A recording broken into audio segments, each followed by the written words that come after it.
आज धनतेरस है।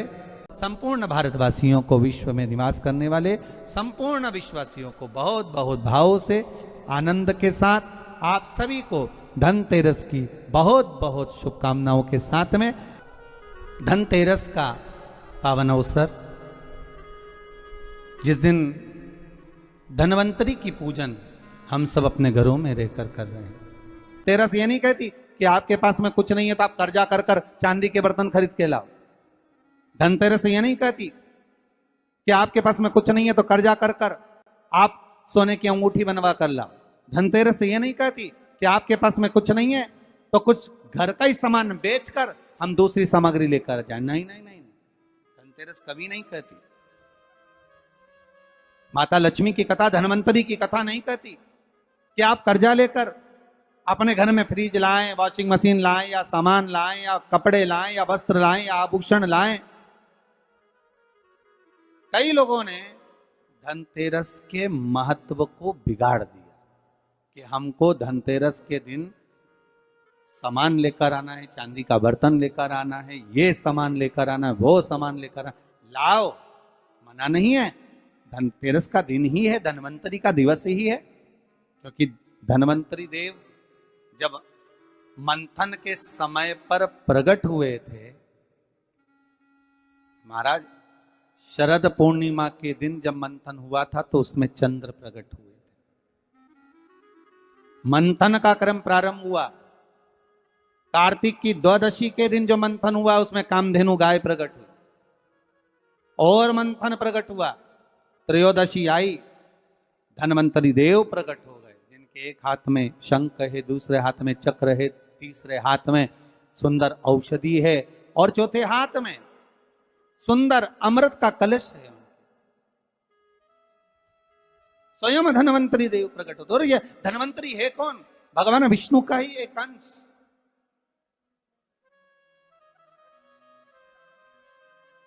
त्रयोदशी को धनवंतरी देव प्रकट हो गए। चतुर्दशी आई, मां कालका प्रकट हो गई। अमावस्या आई, माता लक्ष्मी प्रकट हो गई। ऐसे मंथन में निकल रहा, पर धनवंतरी के हाथ में अमृत कलश है। इसलिए हमारे यहां हिंदू धर्म में ये रीति रही है कि धनतेरस के दिन कोई सामग्री खरीदी जाती है, पीतल की, तांबे की,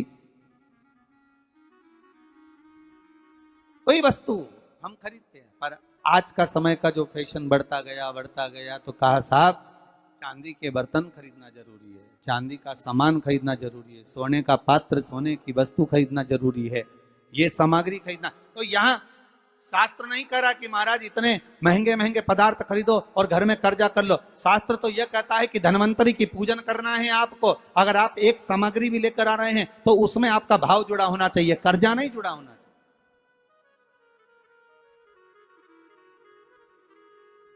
मेरा निवेदन रहेगा घर के बच्चों से भी, घर की माताओं से भी, घर की बहुओं से भी, घर की बेटियों से भी, आपके पिता, आपके घर के बुजुर्ग, आपके घर के बड़े, जिनकी जितनी सामर्थ्यता है और सामर्थ्यता के अनुसार अगर वो आपके यहां पर एक तांबे की एक प्लेट भी लाकर दे रहे हैं, तांबे का एक पात्र भी लाकर दे रहे हैं, एक छोटा सा वस्तु भी लाकर दे रहे हैं, तो आप समझना कि धनवंतरी देवता की कृपा हुई है और हमारे घर में आज ये वस्तु प्राप्त हुई, हमारे घर में आज ये वस्तु आई है। उसी को आप स्वर्ण की मान ले, उसी को आप चांदी की मान ले और उसी का पूजन कर। महाराज धनतेरस की कथा तो आप लोगों ने श्रवण करी होगी पहले। धनवंतरी की कथा, एक बार भगवान विष्णु मृत्युलोक में भ्रमण करने निकले और भगवान विष्णु जब मृत्युलोक में भ्रमण करने के लिए निकलते हैं, बड़े आनंद में जा रहे हैं। देवऋषि नारद उनका दर्शन कर रहे हैं। श्री नारद जी महाराज देख रहे हैं भगवान विष्णु जा रहे हैं, माता लक्ष्मी इनके पीछे पीछे चली। भगवान विष्णु ने पलटकर देखा, लक्ष्मी आप कहां आ रही हो? लक्ष्मी जी बोली, प्रभु मेरे को आपके साथ चलना। भगवान बोले, लक्ष्मी आप हमारे पीछे, हम दक्षिण की ओर जा रहे हैं और आप हमारे पीछे पीछे आ रही हो, इस दक्षिण की ओर आपको नहीं आना चाहिए, आप रुको। लक्ष्मी जी मानी नहीं।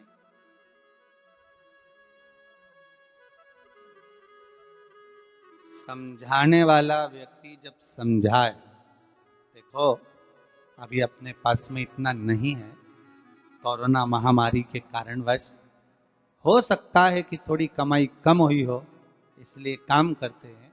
कोई वस्तु लेना है तो अपन बाद में ले लेंगे, अपन बाद में प्राप्त कर लेंगे। नहीं नहीं नहीं, मेरे को तो चाहिए। मालूम पड़े जिद पे अड़ गए, बहुत कुछ भी हो जाए मुझे तो ये सामान लाकर देना ही पड़ेगा, तो ये श्रेष्ठता नहीं। भगवान विष्णु लक्ष्मी जी से तुरंत, लक्ष्मी कहां जा रही हो? आपको मालूम है ये दक्षिण दिशा है जहां मैं जा रहा हूं, सुनो आप यहां प्रवेश ना करिए। लक्ष्मी जी कहती है नहीं स्वामी, मैं आपके पीछे पीछे चलूंगी। लक्ष्मी जी को खूब समझाया भगवान विष्णु ने, नहीं मानी मां लक्ष्मी, जाने के लिए आतुर हो गई, जाने लगी। और माता लक्ष्मी जब जाने लगी, भगवान समझा समझा कर रह गए, समझा समझा कर भगवान रह गए, नहीं मानी, चल दी, पीछे पीछे जा। भगवान रोक रहे, नहीं मानी। चलते चलते लक्ष्मी जी ने क्या देखा कि एक सुंदर गन्ने का ईख का एक खेत है। आपने देखा होगा, जितने भी लोग इस पावन धन्वंतरी कथा को सुन रहे हैं, धनतेरस के पावन कथा को श्रवण कर रहे हैं, उन्होंने देखा होगा कि जब दिवाली की पूजन होती है तो दीपावली की पूजन में कई जगह पर गन्ने को, ईख को पूजन में रखा जाता है। अब भैया कोई ब्राह्मण देवता से पूछे कि महाराज जी ये गन्ना पूजन में क्यों रखा जाता है, लक्ष्मी जी की पूजन में? आपके बच्चे भी आपसे पूछ सकते हैं, मम्मी ये गन्ने का क्या प्रयोग है, ये ईख का क्या प्रयोग है कि माता लक्ष्मी की पूजन में गन्ना रखा जाए, ईख रखी जाए, इसका प्रयोग क्या? तो वो प्रयोग ये धन्वंतरी की कथा में आ रहा है, ये धनतेरस की कथा में आ रहा है।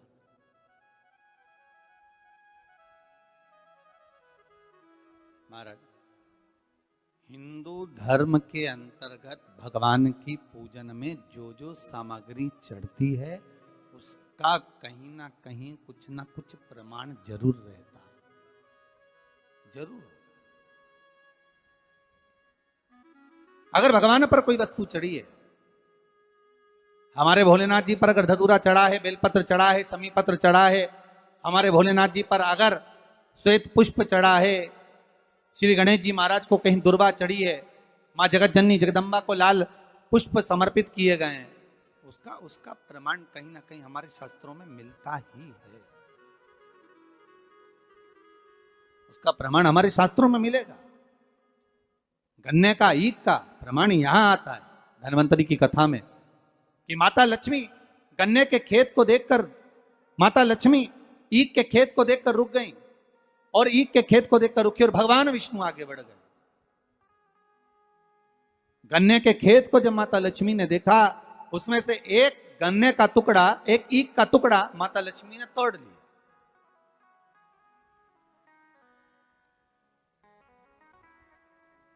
अब जब गन्ने का टुकड़ा तोड़ा, ईख का टुकड़ा जब माता लक्ष्मी ने तोड़ लिया, तब उस गन्ने को तोड़कर माता ने मुख में उसको खाना, चबाना चालू करा।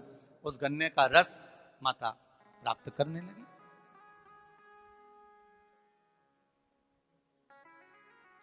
उस गन्ने के रस को, उस शुगर को,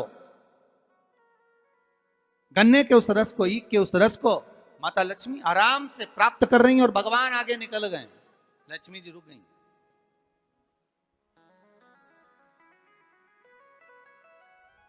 देखा माने, स्वामी तो आगे चले गए, स्वामी ने पलटकर देखा लक्ष्मी गई कहां। भगवान जब वापिस आ रहे थे लक्ष्मी जी को ढूंढने के लिए, देखने के लिए, तब माता लक्ष्मी उस गन्ने के खेत में खड़ी होकर गन्ने को खाते हुए जब देखी गई, भगवान विष्णु ने कहा लक्ष्मी आपने श्रेष्ठता का कर्म नहीं करा। बहुत सुंदर प्रसंग है महाराज जी, ध्यान दीजिएगा। किसी के खेत में चना लग रहा है, किसी के खेत में गन्ना लग रहा है, किसी के खेत में कोई फसल लग रही है, खेत के मालिक से बिना पूछे अगर तोड़ ली जाती है, प्राप्त कर ली जाती है और उसका सेवन कर लिया जाता है, तो उसका भी दोष हमारा हिंदू धर्म बताता है, हमारे शास्त्र बताते हैं कि उसका भी दोष है। पहले भी कथा में कहा, 5 चोरों की कथा कही थी, उसमें वर्णन किया था, भगवान को बिना दिए जो खा ले वो भी चोर है, बिना पूछे कोई वस्तु उठा ले वो भी चोर है, किसी के घर में बिना पूछे प्रवेश कर जाए, आपने दरवाजा नहीं बजाया, आवाज नहीं लगाई, बेल नहीं बजाई और आप घर में प्रवेश कर गए, चोर। चौथा, महाराज किसी का सामान रखा था, बिना पूछे उठा लिया गया, रख लिया गया, वो भी एक चोर है। और 5वां, माता पिता को दिए बिना जो एकांत में अपने कमरे में जाकर खा ले वो भी चोर है। परमात्मा को दिए बिना, माता पिता को दिए बिना, घर के बुजुर्गों को, घर के बड़ों को दिए बिना भक्षण कर लेना, पा लेना, वो भी चोरी। उन 5 चोर में एक चोर का प्रमाण यहां पर आ जाता है महाराज जी, कि किसी के खेत में, किसी के भवन में, किसी के घर में अगर आप प्रवेश कर रहे हो, किसी की कोई वस्तु रखी हुई है, उसको पहले आज्ञा लीजिए, पूछिए क्या हम ये ग्रहण कर सकते हैं, क्या हम ये ले सकते हैं। किसी के घर में प्रवेश कर रहे हो तो पहले आवाज लगाइए, दरवाजा बजाइए, बेल बजाइए, क्या मैं अंदर आ सकता हूं, क्या मैं प्रवेश कर सकता हूं। प्रवेश कर। महाराज जब प्रवेश हुआ, लक्ष्मी जी ने गन्ने को तोड़ा, खाया, ईख को देखा, भगवान नारायण को बड़ा क्रोध आया। नारायण बोले, ए लक्ष्मी तुम क्या कर रही हो, तुमने क्या खेत के मालिक से, किसान से पूछा, उस किसान से आज्ञा ली आपने कि मुझे गन्ने खाना है, मुझे ईख खाना है, मुझे इसका रस प्राप्त करना है, आपने आज्ञा ली है, आपने पूछा है। माता लक्ष्मी जी हंसकर मुस्कुराकर बोलती हैं, पूरा ब्रह्मांड, पूरी पृथ्वी, संपूर्ण विश्व हमारा ही तो है। ये संपूर्ण ब्रह्मांड, संपूर्ण विश्व हमारा ही तो है। हम पूछें और हम आज्ञा लें तब प्रवेश करें, ये नहीं हो सकता। भगवान को क्रोध आ गया। भगवान ने कह दिया, लक्ष्मी तुमने इस किसान के घर में उसके बिना पूछे गन्ने को तोड़कर, ईख को तोड़कर तुमने उसका रस लिया है। 12 वर्ष तक तुम्हें किसान के घर में रहकर किसान की सेवा करना पड़े। 12 वर्ष तक आप उस घर में प्रवेश कर रहिए और उनके यहां सेवा करिए। करो सेवा। मुझसे गलती हो गई, आप अपने चरणों से मुझे दूर ना करिए। भगवान कहते हैं, सुनो लक्ष्मी, तुम्हें 12 वर्ष तक उस किसान के घर में, उस किसान के खेत में रहना ही पड़ेगा, रहना ही पड़ेगा। आपको किसान के खेत में रहना, ठीक है। लक्ष्मी जी रह रही हैं, किसान के यहाँ सेवा कर रही हैं। ऐसी रही लक्ष्मी मैया के किसान के घर में धन, वैभव, सत्ता, प्रतिष्ठा सब मिल गई, सब कुछ आ गया किसान के घर में, सब कुछ। अब एक दिन 12 वर्ष जब पूर्ण हो गए, भगवान लक्ष्मी जी को ढूंढने के लिए निकले। लक्ष्मी जी से कहा, चलो आ जाओ। अब तो किसान को लगा कि मेरे घर में ये बूढ़ी माँ जब से रह रही है, तब से हमारे घर में वैभव ही वैभव, अब इसको कौन जाने देगा। आपके घर में कोई ऐसा व्यक्ति आ जाए जिसके चरण पड़ते से ही आपके यहाँ खूब वैभव, धन, सत्ता सब कुछ प्राप्त हो जाए, तो आप में से कितने लोग हैं जो उनको वापिस जाने दोगे, निकलने दोगे, वापिस जाने दोगे? कोई नहीं जाने।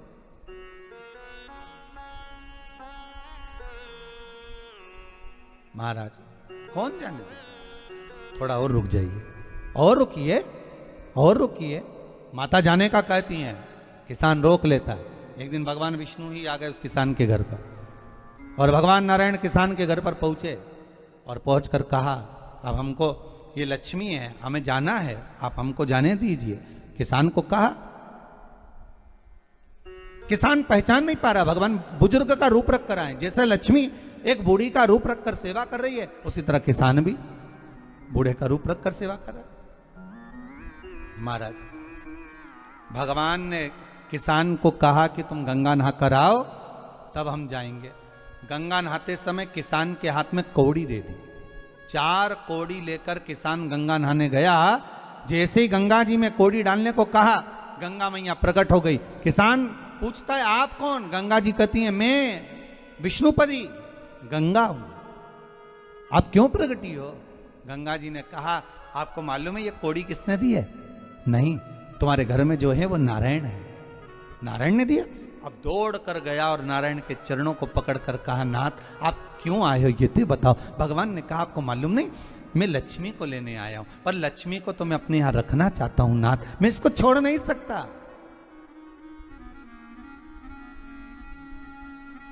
मैं लक्ष्मी जी को छोड़ नहीं सकता, मैं इनको लेकर जाऊं। किसान रोने लगा। तब भगवान नारायण ने धनतेरस की पूजन का महत्व समझाया। तब भगवान ने धनतेरस की पूजन का महत्व समझाया। सुनो किसान, मृत्यु लोक में रहने वाला मानव अगर धनवंतरी की पूजन करता है, धनतेरस के दिन कार्तिक महीने में पड़ने वाली सुंदर त्रयोदशी तिथि को जो धनवंतरी की पूजन करेगा, उसके घर से लक्ष्मी कभी बाहर नहीं जाएगी। नारायण जैसे बोले तो किसान तुरंत प्रसन्न हो गया। प्रभु प्रभु आप मुझे वो उपाय, आप मुझे वो पूजा का प्रयोग, आप मुझे वो महत्व उस धनवंतरी पूजन का, उस धनतेरस की पूजन का बता दीजिए, जिससे मेरा कल्याण हो जाए, जिससे मेरा उद्धार हो। भगवान विष्णु बोले किसान सुनो, ये धनवंतरी मेरा ही एक अंश होता है। जैसे मेरे हाथ में शंख चक्र गदा पद्म सब धारण करा हुआ हूं, उसी तरह धनवंतरी का स्वरूप का यदि आप दर्शन करेंगे, आप धनवंतरी के चित्र का अगर दर्शन करेंगे तो एक हाथ में उनके भी चक्र है, एक हाथ में उनके शंख है, एक हाथ में उनके औषधि है, एक हाथ में उन्हें अमृत का कलश है, और भगवान स्वयं नारायण का अंश प्रकट हो रहा है। बोल धनवंतरी भगवान की, धनवंतरी भगवान की। कहते हैं धनवंतरी भगवान का प्रागट्य जब हुआ था तो भगवान शंकर ने धनवंतरी देव को देखकर कहा वाह रे प्रभु वाह, क्या सुंदर स्वरूप धारण कर कर आए हो प्रभु। जब मेरे लिए विष लेकर आए थे तब एक आनंद दूसरा था, पर आज अमृत लेकर आए हो उसका आनंद दूसरा है। बहुत अलग अलग बातें महाराज जी। शिव महापुराण की कथा कहती है 2 तरह की वाणी होती है, एक में आपने क्रोध कर दिया, अपशब्द कह दिया, ताना दे दिया, गालियां दे दी, और एक शब्द अमृत का मीठा बोल दिए, प्रेम की वाणी बोल दी, उसका एक आनंद दूसरा है, उसका एक संबोधन दूसरा है। एक विष लेकर आ रहा है, एक अमृत लेकर आ रहा है। शिव जी कहते हैं जो अमृत लेकर आ रहा है उसका आनंद ही दूसरा है, उसके चेहरे की चमक ही दूसरी है। भगवान विष्णु कहते हैं सुनो किसान, मैं आपको धनवंतरी पूजन का विधान बताता हूं। भगवान कहते हैं किसान, सुंदर कृष्ण पक्ष की त्रयोदशी को कार्तिक के महीने में धनवंतरी देव का पूजन, धनतेरस का पूजन माना जाता है। सुनो किसान, एक सुंदर भूमि पर देसी गाय का गोबर से लीपन कर कर, अगर गाय का गोबर ना मिले सुंदर जल से लीपन कर कर, वहां एक सुंदर चौक को पूर कर, आप सभी को ज्ञात होगा कि चौक पूरने में रंगोली का प्रयोग नहीं होता। आप लोगों को मालूम होगा चौक पूरने में आटा और हल्दी का प्रयोग होता है। काय का प्रयोग होता है? आटे और हल्दी का प्रयोग। आटे हल्दी का प्रयोग क्यों होता है? क्योंकि आटा समृद्धि को बढ़ाता है, लक्ष्मी वैभव को बढ़ाने वाली हल्दी होती है। इसलिए जब चौक पूरा जाता है भूमि पर तो चौक पूरते समय आटा हल्दी का प्रयोग करते हैं, थोड़ा सा चावल का दाना या गेहूं का दाना रख दिया जाता है। उसके ऊपर एक सुंदर चौकी, एक चौरंग, एक पाटा रख दिया जाता है। भगवान विष्णु बता रहे हैं किसान को धनतेरस के पूजन का वर्णन, और जो भगवान विष्णु ने बताया है वही पूजन का वर्णन आप लोग श्रवण कर रहे हैं। आज धनतेरस है, आज धनतेरस का प्रयोग कर पूजन करें और शिव महापुराण के इस भाव को, विष्णु पुराण के इस भाव को, स्कंद पुराण के इस भाव को आप धारण करें, और जो विधान भगवान विष्णु बता रहे हैं उसके हिसाब से, उसके अनुसार आप लक्ष्मी का पूजन, धनतेरस का पूजन करें। चौकी लगाएं, चौरंग लगाएं, पाटा लगाएं, उस पाटे पर एक सुंदर लाल वस्त्र धारण करा दें, लाल वस्त्र बिछा दें। एक थाली लें, उस थाली पर कंकु से, रौली से, कुंकू से गिला कर स्वस्तिक का निर्माण कर दें। स्वस्तिक का निर्माण कर घर में अगर चांदी का सिक्का हो, अगर चांदी का सिक्का नहीं हो, चांदी का कॉइन नहीं हो, तो अपने घर का 1 का सिक्का, 2 का सिक्का, 5 का सिक्का, 10 का सिक्का, जो भी आपके घर में हो वो कॉइन ले लें महाराज, उसको थाली के अंदर रख दें स्वस्तिक के ऊपर। फिर उसका स्मरण करें। आटे के 7 दिए बनाएं, एक थाली में, एक प्लेट में रख लें, घी के दिए बनाएं और उसमें सुंदर बाती को लगा दें। ध्यान दीजिएगा, इसमें जो बाती लगेगी वो लंबी बाती लगेगी। लक्ष्मी जी की पूजन में जितनी भी बाती लगे वो लंबी लगे। महाराज घी के दिए लगा दें 7, सातों दियों को प्रज्वलित कर लें, प्रकट कर लें। एक दिया तेल का लगा लें। तेल का जो दिया लगाया है, जहां पर आपने सिक्का रखा है, कॉइन रखा है, उसका लेफ्ट हैंड, मतलब आप ऐसे बैठे हो तो आपका सीधा हाथ की ओर आप तेल का दिया लग दें। और जो 7 दिए आपने लगाए हैं वो लक्ष्मी जी के राइट हैंड, मतलब आपका लेफ्ट हैंड हो गया, लक्ष्मी जी का राइट हैंड, आपका लेफ्ट हैंड हो गया, आपका उल्टा हाथ। वहां पर 7 दिए जो आपने प्रज्वलित करे हैं वो प्लेट में रख दें। सुंदर थाली जो आपने पूजन के तैयार करी है उसमें कुंकू, रोली, हल्दी, अबीर, गुलाल, चंदन, मौली, लाल धागा, मौली, अमरबेल के टुकड़े, कमलगट्टे, हल्दी की गांठ, सुंदर भाव में उसको रख। जल का पात्र सुंदर आनंद से, जो क्वाइन चांदी का और देसी क्वाइन आपने जो रखा है उसका जल से पूजन करें। लक्ष्मी पूजन का समय अलग अलग होता है, पर धनतेरस की पूजन का जो समय है वो प्रदोष काल से प्रारंभ हो जाता है। कब से प्रारंभ हो जाता है? प्रदोष, क्योंकि शिव के द्वारा निर्मित है लक्ष्मी पूजन का भाव। महाराज क्वाइन का पूजन करें, कंकु आदि से पूजन करने के बाद दोनों सिक्कों को उठा लें। दोनों क्वाइन, जो चांदी का सिक्का है और जो देसी क्वाइन है, उसको उठाकर उस पर जो कलेवा है, मौली है, नाड़ा है, लच्छा है, उसको लपेटना प्रारंभ कर दें और उसको लपेटें। पहले चांदी का सिक्का लपेट दे, फिर देसी सिक्का जो आपने रखा है 1, 2, 5, 10 का जो सिक्का रखा है उसको लपेट, थाली में उसको रख लें।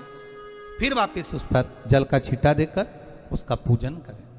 महाराज हल्दी, रौली, मौली, चंदन आदि लगाकर सुंदर भाव से चावल को हल्दी में भिगो लें और पीले चावल कर उल्टे हाथ में चावल लेकर माता लक्ष्मी के ऊपर जो 2 सिक्के रखे हैं उनका पूजन करें।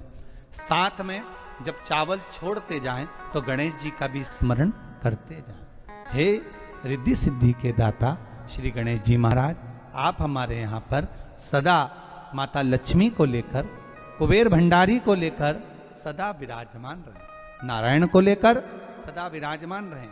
चावल छोड़ते जाएं और बाबा से विनती करते जाएं, माता लक्ष्मी से निवेदन करते जाएं।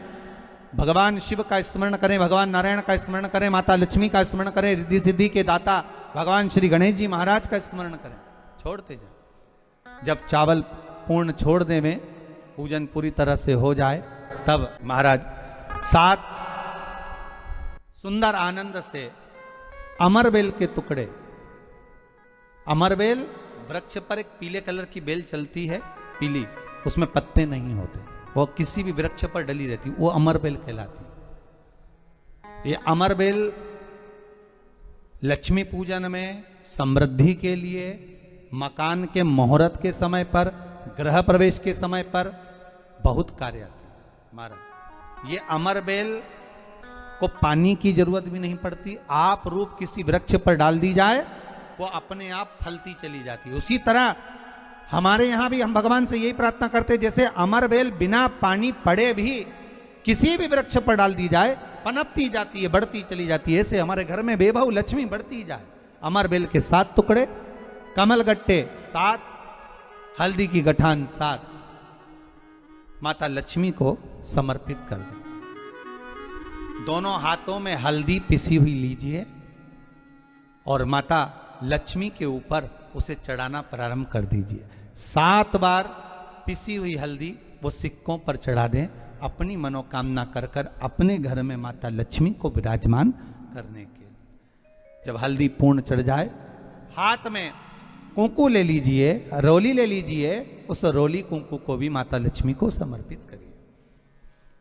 तब इसके पश्चात सुंदर जो भी घर में मिष्ठान हो, मीठा हो, नहीं हो, शक्कर हो, गुड़ हो, मिश्री हो, जो भी आपके पास में हो, खड़ी शक्कर हो, वो भगवान को माता लक्ष्मी को भोग रख दीजिए। अगर कुछ मीठा बना हो तो मीठा रख दीजिए। महाराज घर में संपूर्ण पूजन कर कर आपके घर में जो देवालय में भगवान बैठे हैं उनका भी पूजन करिए।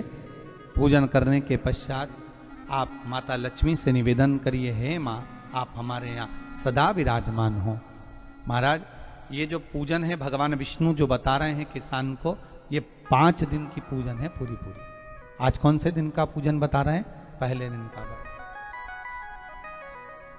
आज धनतेरस से रूप चौदस, अमावस्या, एकम और दूज, ये 5 दिन तक दीपावली का पर्व मनाया जाता है, दीप महोत्सव मनाया जाता है।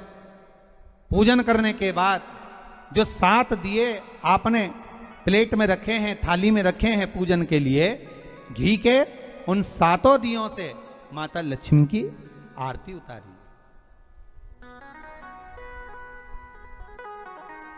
उन 7 दियों से माता लक्ष्मी का पूजन करिए, माता लक्ष्मी से विनती करिए, मां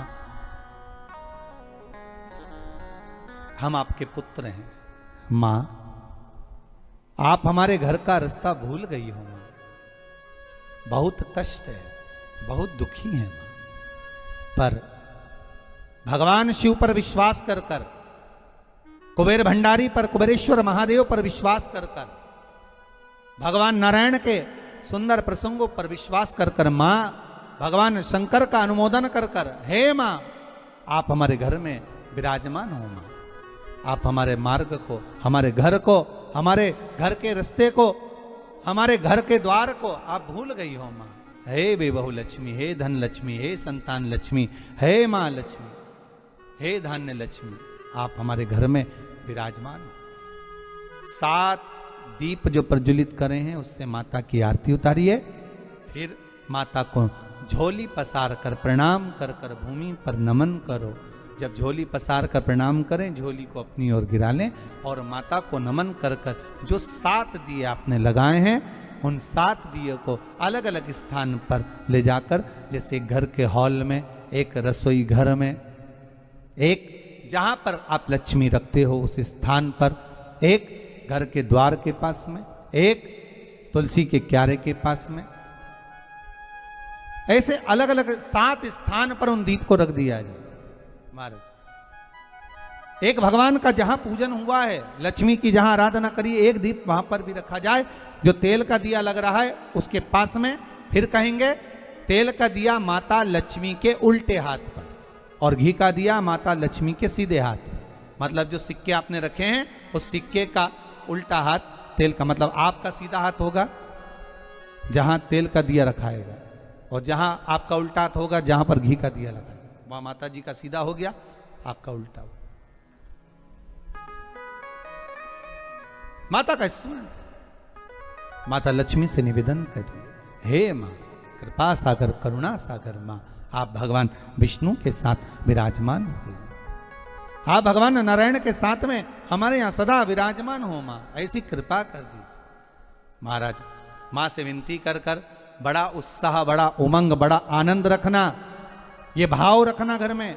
भगवान विष्णु कहते हैं किसान से, हे किसान, आपने अगर धन्वंतरी की पूजन करी है, धनतेरस की पूजन करी है, कोई वस्तु, कोई सामग्री अगर आप लेकर आए हो, कोई पात्र लेकर आए हो, कोई तांबे का पात्र लाए हो, जो भी वस्तु आप नहीं लेकर आए हो, उसका भी पूजन उसी दिन कर लेना चाहिए।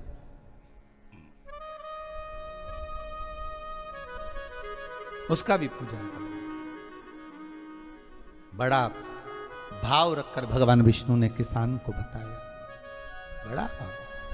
किसान सुनकर, नारायण प्रभु, क्या मां फिर मेरे घर में रहेगी? भगवान कहते हैं, सुनो किसान, ये लक्ष्मी अगर आप धनवंतरी का पूजन करते हो, धनतेरस का पूजन सुंदर कार्तिक के महीने की कृष्ण पक्ष की त्रयोदशी को अगर आप कर रहे हो, तो ये लक्ष्मी भले मेरे साथ बैकुंठ में जाकर रहे, पर लक्ष्मी का एक अंश तुम्हारे घर से कभी नहीं जाएगा, वो सदा विराजमान रहेगा। ऐसी है मां धन्वंतरी की पूजन, ऐसी है मां लक्ष्मी की पूजन। बस आपसे भी निवेदन है, आज आप सब जो धनतेरस की पूजन का एक भाव रखे हुए हैं, बड़ा उत्साह आपके भीतर दीपावली पूजन का है। 5 दिवस तक आप जो दीपावली का उत्सव मना रहे हैं, देखिए फिर निवेदन करेंगे, भगवान कभी आडंबर से, दिखावे से, भगवान कभी आडंबर से, दिखावे से प्रसन्न नहीं होता। भगवान तो केवल प्रेम से प्रसन्न होता है। इसलिए अपने हृदय से, दिल से भगवान को रिझाओ और अपने घर में माता लक्ष्मी की धन्वंतरी का पूजन करो। संपूर्ण भारतवासियों को, विश्व में निवास करने वाले संपूर्ण विश्ववासियों को बहुत बहुत भाव से, आनंद के साथ आप सभी को धनतेरस की बहुत बहुत शुभकामनाओं के साथ में पूर्ण ब्रह्मांड का उद्धार करने वाले, संपूर्ण ब्रह्मांड को वैभव, धन, लक्ष्मी, प्रतिष्ठा देने वाले भगवान देव अधिदेव महादेव के पावन चरणों को नमन करते हुए आप सभी को 5 दिवसीय दीप महोत्सव, दीपावली की बहुत बहुत बधाई। जो आप सब अपने घरों में रहकर संपूर्ण परिवार के साथ में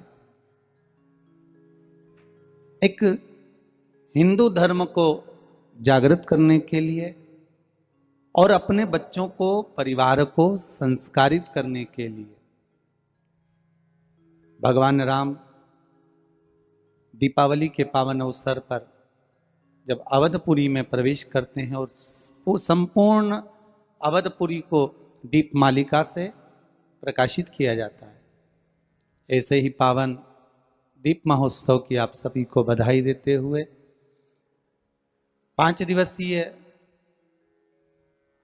माता महालक्ष्मी का पूजन, स्मरण शिव महापुराण के माध्यम से, स्कंद पुराण के माध्यम से, विष्णु पुराण के माध्यम से, देवी भागवत के माध्यम से अपन सब श्रवण करने के लिए अपने अपने घरों में विराजमान हैं। धनतेरस का पावन अवसर, जिस दिन धन्वंतरी की पूजन हम सब अपने घरों में रहकर कर रहे हैं। आपको पहले भी कथा में कहा, आज फिर कहने का मौका मिला है। स्वयं भगवान नारायण, भगवान विष्णु जो माता लक्ष्मी से स्नेह करते हैं, प्रेम रखते हैं, पर माता लक्ष्मी की माता ख्याति देवी जो भगवान शिव की परम उपासक है, भगवान शंकर की परम उपासक, शिव के स्मरण के बिना माता ख्याति एक क्षण नहीं रह पाती। हर पल, हर घड़ी, हर क्षण पंचाक्षर मंत्र का जाप करना, नमः शिवाय बोलना और भगवान शिव की आराधना में लगे रहना, भगवान शिव की आराधना में डूबे रहना।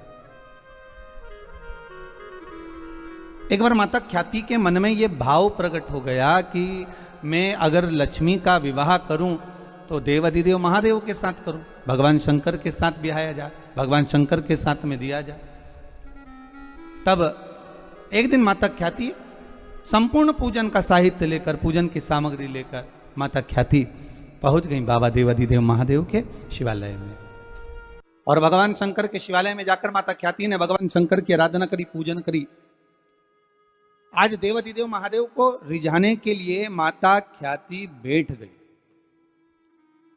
आज धन्वंतरी के दिन, धनतेरस के दिन आपसे भी निवेदन है, अगर हम किसी लक्ष्य को पाना चाहते हैं, हम किसी लक्ष्य तक पहुंचना चाहते हैं,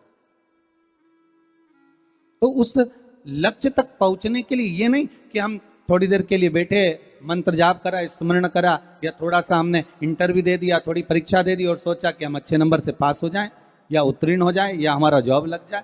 उसके लिए संपूर्ण तरह से, हर तरह से हमें अपना कर्म करना ही पड़ेगा। अगर आज माता ख्याति लक्ष्मी जी को भगवान शिव को देना चाहती हैं तो माता ख्याति आज साधना करने के लिए, शिव को रिझाने के लिए संपूर्ण पूजन साहित्य लेकर बैठ गई हैं भगवान शंकर को रिझाने के। पर देव अधिदेव महादेव तो महादेव है महाराज, वो भी इतनी जल्दी कहां रिझने वाले। फिर भी संपूर्ण देवताओं में, 33 कोटि देवताओं में सबसे शीघ्र अति शीघ्र, सबसे जल्दी राजी होने वाले अगर कोई हैं तो वो देव अधिदेव महादेव है, सबसे जल्दी। इसलिए पहले भी कहा है, भोलेनाथ से निराला यहाँ कोई नहीं, भोलेनाथ से निराला यहाँ कोई नहीं, शंभुनाथ से निराला यहाँ कोई नहीं, शंभुनाथ से निराला यहाँ कोई नहीं, भोले बाबा से निराला यहाँ कोई नहीं, भोले बाबा से निराला यहाँ कोई नहीं, शंभो बाबा से निराला यहाँ कोई नहीं, शंभु बाबा से निराला यहाँ कोई नहीं, ये कोई नहीं रे यहाँ कोई नहीं, ओ कोई नहीं रे यहाँ कोई नहीं, ओ कोई नहीं रे यहाँ कोई नहीं, ओ कोई नहीं रे यहाँ कोई नहीं, भोलेनाथ से निराला यहाँ कोई नहीं, भोलेनाथ से निराला यहाँ कोई नहीं।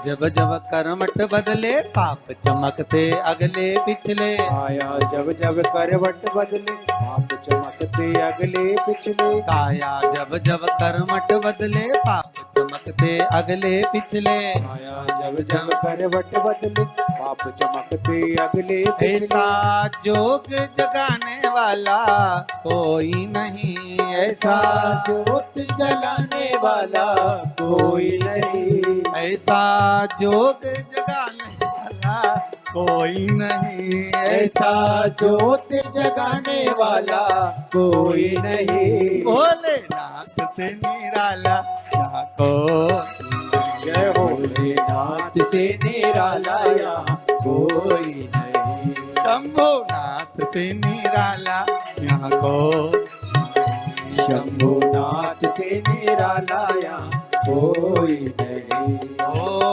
कोई नहीं रे यहाँ कोई नहीं, ओ कोई नहीं रे वहाँ कोई नहीं।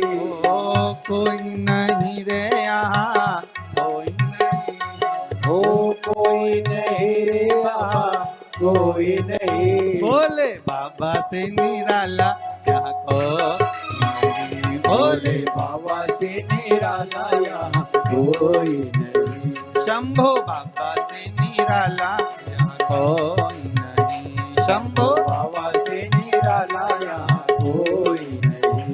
ओ घड़दानी से निराला यहाँ कोई नहीं, ओ घड़दानी से निराला यहाँ कोई नहीं। हर हर महादेव। भगवान शिव के चरणों में बैठकर माता ख्याति भगवान शंकर की आराधना कर रही।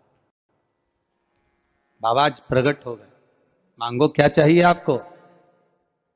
माता ख्याति ने कहा बस निवेदन केवल इतना सा है कि अपनी बेटी लक्ष्मी का विवाह मैं आपके साथ में करना चाहती हूं। भगवान शंकर ने कहा नहीं, मैं आपकी पुत्री लक्ष्मी से विवाह नहीं कर सकता, मैं आपकी बेटी से विवाह नहीं करूंगा। क्यों? तुरंत मां बार बार ख्याति देवी कह रही और बाबा मना कर देते हैं, क्योंकि बाबा ने कहा ख्याति, ओ माता ख्याति, आपकी बेटी माता लक्ष्मी भगवान नारायण के लिए बनी।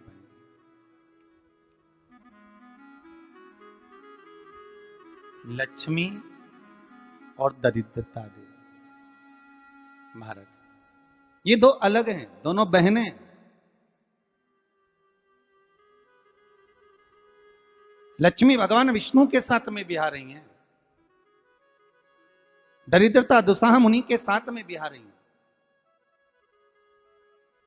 शायद इसीलिए हमारे हिंदू धर्म के अंतर्गत माता लक्ष्मी का जहां पूजन होता है, माता लक्ष्मी की जहां आराधना होती है, वहां से दरिद्रता को बाहर निकाल दिया जाता है।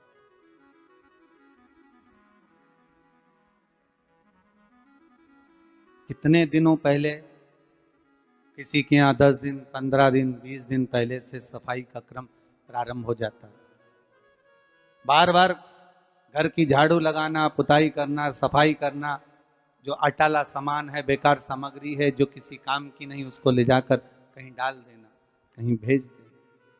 घर को सुरक्षित साफ, क्योंकि लक्ष्मी उसी घर में प्रवेश करती है जहां पर निर्मलता होती है।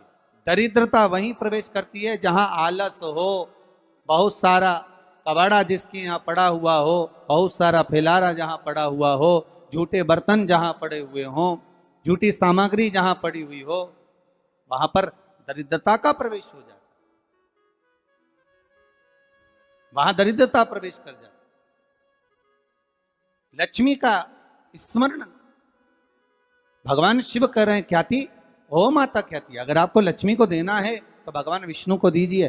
पर भगवान विष्णु को लक्ष्मी मिले, भगवान नारायण ने कहा मैं विवाह करने को तैयार हूं, लक्ष्मी से विवाह करूं, पर बात केवल इतनी सी है कि लक्ष्मी मेरे चरणों में रहे।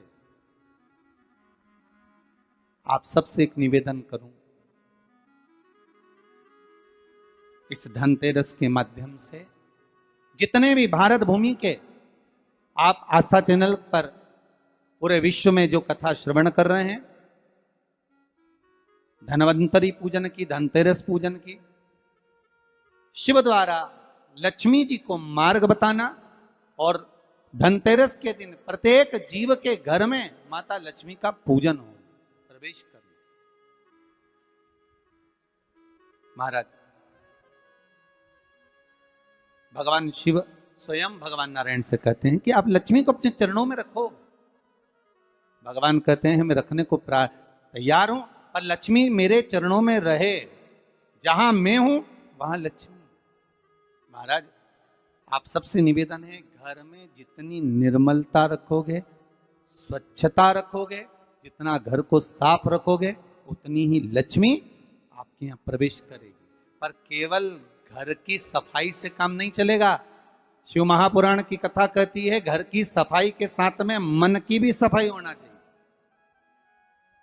काम, लोभ, आसक्ति, वासना, तृष्णा, ये सब हमारे भीतर भरा हो और हम सोचें कि भगवान हमारे घर में प्रवेश कर जाए तो कैसे प्रवेश करेगा? वो कहते हैं ना, हमने आंगन नहीं बुआरा, कैसे आएंगे हरि। अब तक गंदा पड़ा है द्वारा, कैसे आएंगे हरि। कैसे आएंगे हरि, कैसे आएंगे हरि।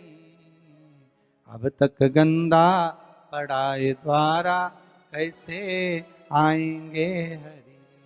हम केवल घर की सफाई ना करें, हमारे भीतर जो अहंकार समाया हुआ है, हमारे भीतर जो काम समाया हुआ है, हमारे भीतर जो आसक्ति भरी हुई है, हमारे भीतर जो लोभ भरा हुआ है, तृष्णा भरी हुई है, वो हम उसको निकाल दें। धनतेरस की पूजन का सबसे बड़ा महत्व यही है। अगर हमारे पास में जो है, हमारे को जो भगवान भोलेनाथ ने दिया है, हमको जो नारायण ने दिया है, उसी के अनुसार हम भगवान की सेवा करें। धनतेरस ये नहीं कहती कि आपके पास में कुछ नहीं है तो आप कर्जा कर कर चांदी के बर्तन खरीद के लाओ। धनतेरस ये नहीं कहती कि आपके पास में कुछ नहीं है तो कर्जा कर कर आप सोने की अंगूठी बनवा कर लाओ। धनतेरस ये नहीं कहती कि आपके पास में कुछ नहीं है तो कुछ घर का ही सामान बेचकर हम दूसरी सामग्री लेकर जाए। नहीं नहीं नहीं, धनतेरस कभी नहीं कहती, नहीं कहती। माता लक्ष्मी की कथा, धनवंतरी की कथा नहीं कहती कि आप कर्जा लेकर अपने घर में फ्रिज लाएं, वॉशिंग मशीन लाएं, या सामान लाएं, या कपड़े लाएं, या वस्त्र लाएं, या आभूषण लाएं। कई लोगों ने धनतेरस के महत्व को बिगाड़ दिया कि हमको धनतेरस के दिन सामान लेकर आना है, चांदी का बर्तन लेकर आना है, ये सामान लेकर आना है, वो सामान लेकर आना। लाओ, मना नहीं है। धनतेरस का दिन ही है, धनवंतरी का दिवस ही है। कुएं का जल, बावड़ी का जल, हापसी का जल, तालाब का जल, समुद्र का जल, बारिश का जल, नल का जल, ट्यूबवेल का जल, क्षीर सागर का जल, खड्डे का जल, जितने जल हैं, इन सभी जलों में सर्वश्रेष्ठ जल कौन सा?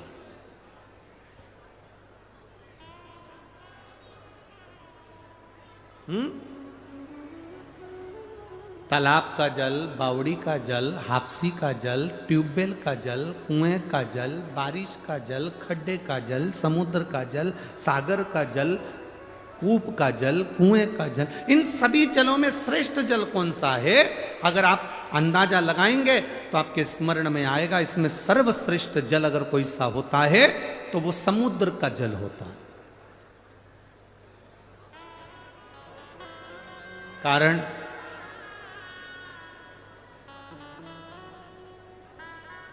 श्रीमद् वल्लभाचार्य जी ने एक ग्रंथ लिखा जिसका नाम है जल भेद। कौन सा ग्रंथ है? जल।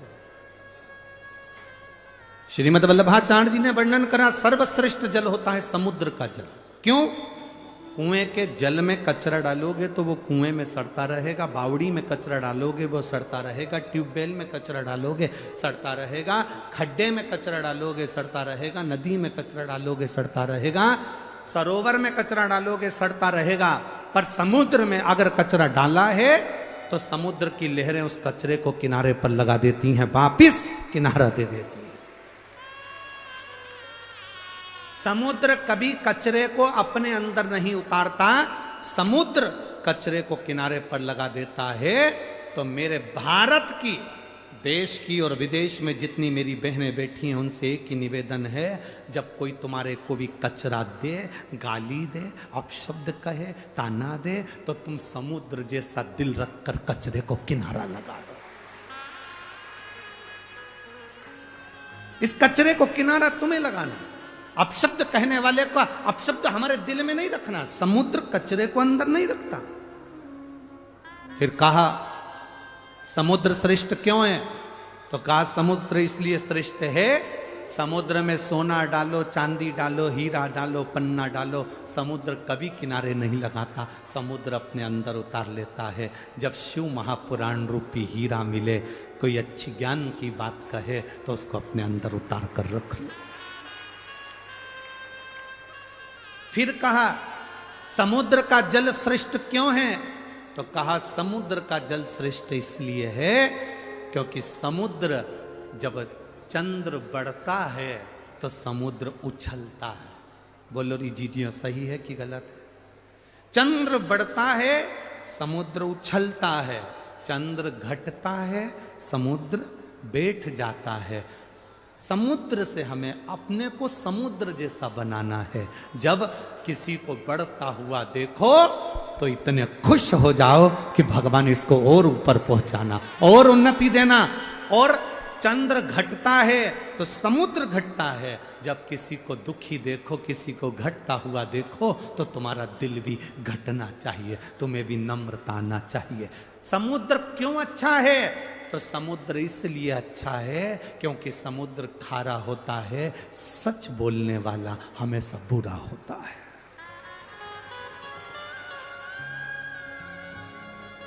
देश विदेश में बैठी हुई मेरी माताओं को, मेरी बहनों को, मेरी जीजियों को, मेरे जीजाओं को, मेरे बच्चों को, मेरी बेटियों को मैं निवेदन करूंगा इस व्यासपीठ से, महालक्ष्मी शिव महापुराण की कथा धूलिया नगर से चल रही है। आज सबसे ज्यादा केस अदालत में, सबसे ज्यादा अगर केस हैं तो प्रॉपर्टी के केस नहीं हैं। आज अदालत में सबसे ज्यादा केस अगर कोई चीज के नहीं, अगर किसी के मर्डर के केस नहीं है, किसी प्रॉपर्टी के केस नहीं है, जमीन जायदाद के केस नहीं है, भाई भाई के केस नहीं है। आज पूरे भारत की अदालत में सबसे ज्यादा केस हैं तो तलाक के केस हैं।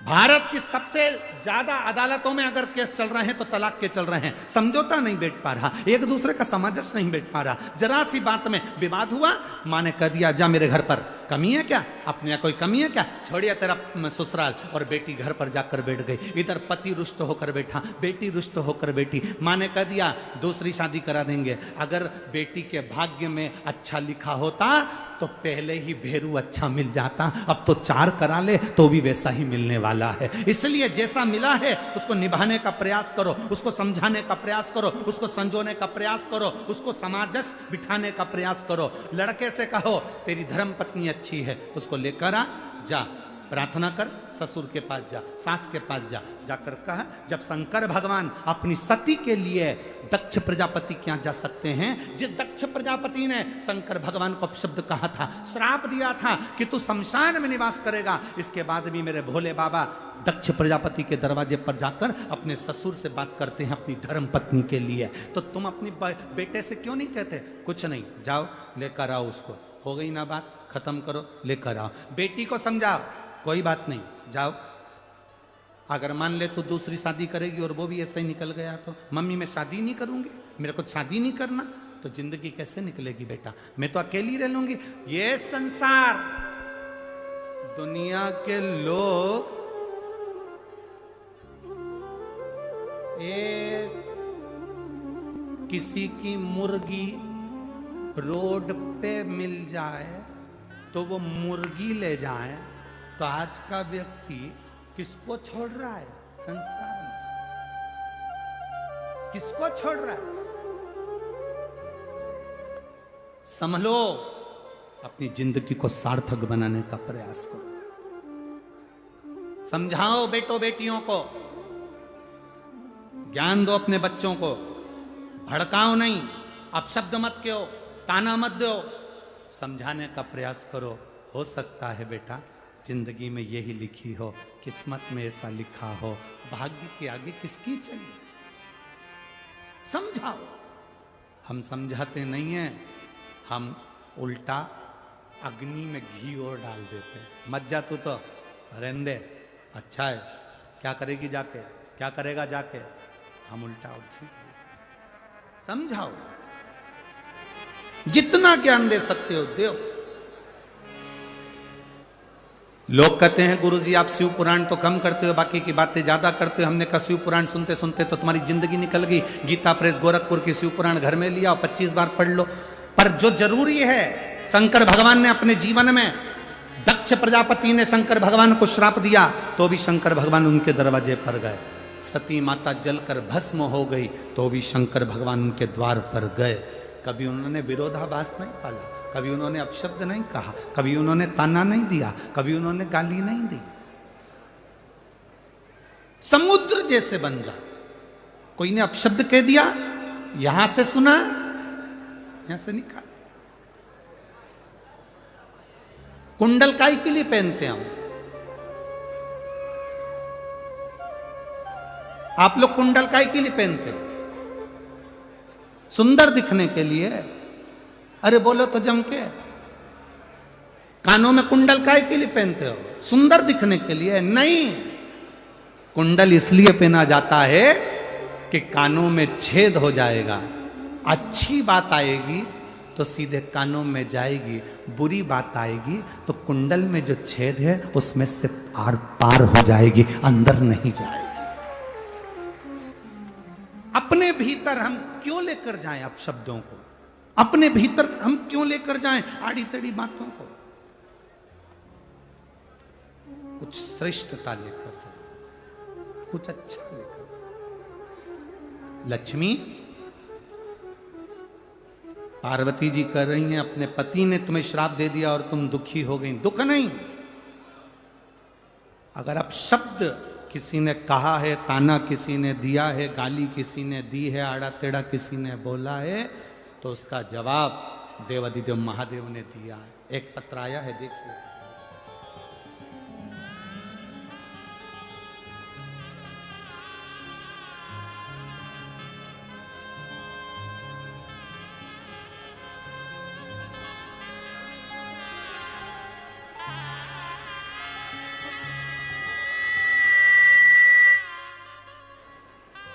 मेरा नाम राहुल गिरासे है, राजपूत। सो विशाली गिरासे, राजपूत। गांव नवापुर, जिला नंदुरबार, महाराष्ट्र। मेरा मोबाइल नंबर ये है।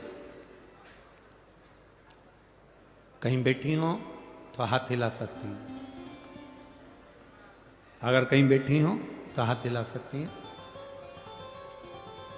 श्री राहुल गिरासे, सो विशाली गिरासे, नवापुर, जिला नंदुरबार, महाराष्ट्र। मोबाइल नंबर ये है। कहीं बैठी हैं? अच्छा ठीक है, हाथ हिला दो एक बार। हाँ ठीक ठीक है, दिख है। गुरुजी, मेरी बेटी धृति की उम्र 5 महीने है। 2 महीने पहले 25 जुलाई को मेरी बेटी धृति के ब्रेन में इन्फेक्शन हो गया। कई लोगों ने उसको ब्रेन हेमरेज कहा। अब बेटी 5 महीने की है, 2 महीने की बेटी का ब्रेन खराब हो जाना, ब्रेन हेमरेज हो जाना, या ब्रेन में पस पड़ जाना, नसें काम नहीं करना, पूरा मेरी बेटी ने काम करना बंद कर दिया, उसका दिमाग काम नहीं करता था। तो मेरी बेटी जब 2 महीने की, उसको ले जाकर हॉस्पिटल में भर्ती करा। डॉक्टरों ने उसका ब्रेन खराब बता दिया, उसका ब्रेन में ट्यूमर टाइप का बता दिया। उसको एडमिट करा, उसका ब्रेन काम करना बंद कर दिया, तो उसको वेंटिलेटर पर डाल दिया। वेंटिलेटर पर डाला। मेरी बेटी को डॉक्टर ने कह दिया हम वेंटिलेटर पर से इस लड़की को हटाएंगे और 2 या 3 घंटे बाद तुम्हारी बेटी मर जाएगी, इसकी श्वास नहीं चलेगी क्योंकि इसका ब्रेन ट्यूमर फट चुका है। अब 2 महीने की बच्ची का ब्रेन बेकार हो जाना, क्या स्थिति होगी? गुरुदेव, हमने भी डॉक्टर से कह दिया, डॉक्टर साहब अगर मेरी बेटी को कुछ हुआ तो ये सारे मेरे हॉस्पिटल में जितने लोग खड़े हैं ये कहते हैं कि तू शंकर के मंदिर जाती है, तू शंकर जी को जल चढ़ाती है। तो सीहोर वाले बाबा को इतना मानती है, और तेरी बेटी जैसे ही वेंटिलेटर से उठेगी वैसे ही उसके 2 घंटे में 3 घंटे में प्राण छूट जाएंगे, डॉक्टर कह रहा है। कहां है तेरा बाबा, कहां है तेरा शिव? मैंने अपने परिवार वालों से कहा कि मेरे घर पर रुद्राक्ष रखा है, उस रुद्राक्ष को पानी में गला दो और शिव जी को चढ़ाकर ला दो। रात भर का इंतजार नहीं कर सकते तुम तो अभी की अभी पानी में डाल दो। रात भर अगर पानी में डाल लेंगे तो समय लगेगा। बेटी को सीहोर का लाया हुआ रुद्राक्ष पानी में डालकर शंकर जी को चढ़ाकर बेटी को तुरंत उसी जल को उठाकर शिव जी का चढ़ा हुआ बेटी के मुख में दिया। गुरुदेव, डॉक्टर ने तो कह दिया था कि ये 3 घंटे में मर जाएगी, इसको ले जाओ। हम वेंटिलेटर पर से उतार कर लड़की को ले आए। उसका ब्रेन ट्यूमर फट चुका था, ब्रेन खराब हो चुका था। डॉक्टर के हिसाब से इसका ब्रेन काम नहीं कर रहा था, पर हम उस बेटी को अपने घर लिया। डॉक्टर ने कहा इसको ले जाओ, क्योंकि मरेगी तो सही, इसको लेकर जाओ। हम बेटी को घर लाए। हर 10 मिनट में हमने बेटी को रुद्राक्ष का जल दिया। वो सीहोर वाला महाराज कथा में कहता है कि तेरे पर कर अगर है भरोसा कभी टूटता नहीं है। अगर वो कहता है तो शिव कहता है बाबा टूटने मत देना। आज मेरी बेटी गुरुदेव बाबा की कृपा से पूर्ण तरह से स्वस्थ है, उसका ब्रेन काम कर रहा है और मेरी बेटी मरी नहीं। मैं उसको लेकर आई हूं। बच्ची को लाई हो, थोड़ा सा ऊंचा कर दो। चैनल वाले उसको क्लोज कर आस्था चैनल पर और उस पर दिखा सकते हैं।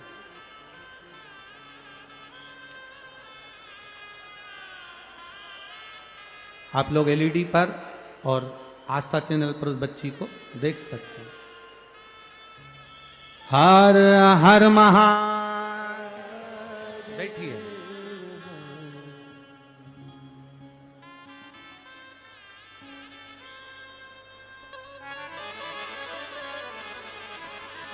हमारे बीच में महाराष्ट्र शासन के कैबिनेट मंत्री, धुलिया के पालक मंत्री माननीय श्री गिरीश भाऊ महाजन जी यहाँ पधारे हुए हैं।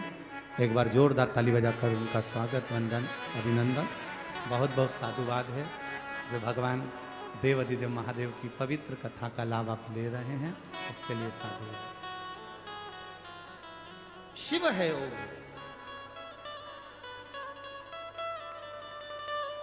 अब भरोसा देखिए, उस पत्र में उस मां ने लिखा, इस पत्र के अंदर, कि डॉक्टर कह रहा है 2 से 3 घंटे के अंदर ये बच्ची मरेगी। जैसी वेंटिलेटर पे से उतरे आप इसको ले जाओ। पर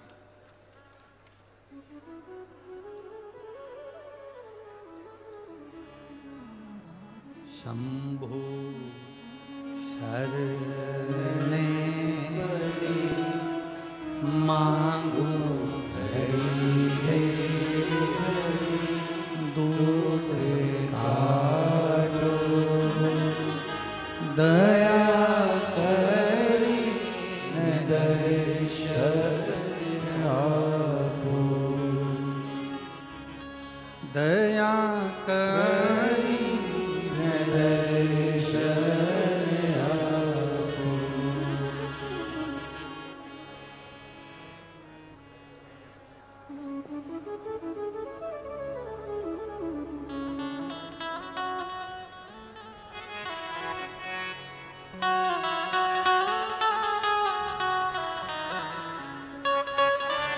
शिव कथा कह रही है। लक्ष्मी जी को पार्वती मैया समझा रही है। कभी किसी की गलत बातों को अंदर मत जाने दो। फिर कहा, जब अपने को लगने लगे कि अपन बहुत दुखी हैं, लक्ष्मी आपको लग रहा है कि आप दुखी हैं, परमार्थ का कार्य करना प्रारंभ कर दो।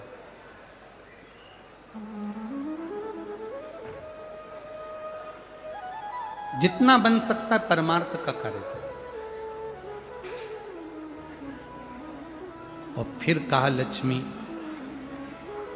दुख मिटाने का इस संसार सागर में सबसे सुंदर तरीका जो मैं आपको बता रही हूं, अगर लक्ष्मी भूलवश भी अगर आपने वो कर लिया तो ये विश्वास रखिए कि देवाधिदेव महादेव का दर्शन भी होगा और आपके मन में जो कामना है वो पूरी भी होगी, अगर आपने इसको स्मरण कर लिया।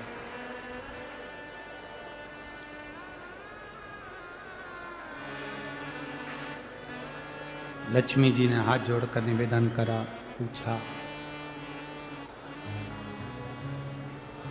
मैं अंदर से बड़ी दुखी हूं, बहुत तकलीफ है, बहुत कष्ट है, बहुत ज्यादा दुख है, कष्ट है।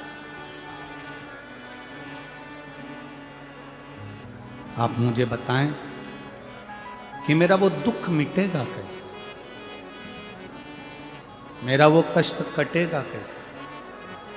जो पार्वती जी ने लक्ष्मी जी को कहा है दुख मिटाने के लिए उपाय जो बताया, वह आप भी अपनी जिंदगी में धारण करिएगा। सुनो लक्ष्मी,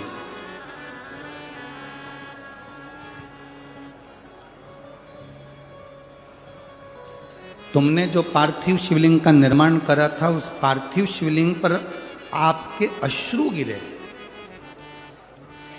वो अश्रु मेरे पास आए, उस अश्रु के बल पर मेरा दर्शन हुआ। अब लक्ष्मी,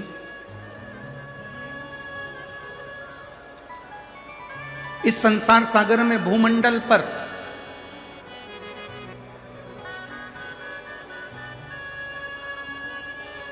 जहां भी बेलपत्र का वृक्ष हो, इस भूमंडल पर, इस संसार सागर में जहां पर भी बेलपत्र का वृक्ष हो, उस वृक्ष की छांव में आप प्रतिदिन प्रदोष काल में यदि बेलपत्र के वृक्ष का दर्शन कर कर शिव नाम का जाप करोगी तो भगवान देवाधिदेव महादेव का दर्शन अवश्य होगा और दुख कटेगा। एक कथा आप लोगों ने अगर सुनी होगी, पहले हमने एक बार परली बैजनाथ में सोमानी जी कथा कराए थे। तो परली बैजनाथ में जब सोमानी जी कथा कराए थे तो उसमें हमने एक बात कही थी, उसका स्मरण यदि आपके अंदर होगा तो आपको स्मरण में आ जाएगा। परली बैजनाथ की कथा में कहा था कि प्रदोष काल के समय पर, शाम के समय पर बेलपत्री के वृक्ष के नीचे जो जाकर बैठ जाता है या बेलपत्री के वृक्ष की जो जड़ है उसका मात्र स्पर्श कर लेता है, बेलपत्री के वृक्ष की जड़ की मिट्टी का भी अगर मस्तक पर तिलक धारण कर लेता है या उसको नमन कर लेता है, प्रदोष काल में, प्रदोष के समय पर, शाम के समय पर प्रतिदिन अगर वो शिव की भक्ति का स्मरण कर लेता है, प्रतिदिन नहीं कर सकते तो प्रदोष की प्रदोष करो, प्रदोष की प्रदोष नहीं कर सकते सोमवार की सोमवार करो, ये भी नहीं कर सकते हर महीने की शिवरात्रि आती है उस शिवरात्रि पर करो, ये भी नहीं कर सकते तो प्रयास करो कि अपन प्रतिदिन शाम के समय बेलपत्री के वृक्ष के नीचे से अगर कोई निकल कर जा रहा हो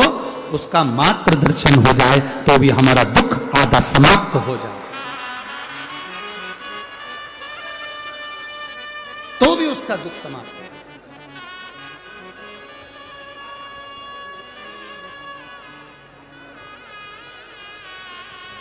शंभु शरणे मांगो हरि रे,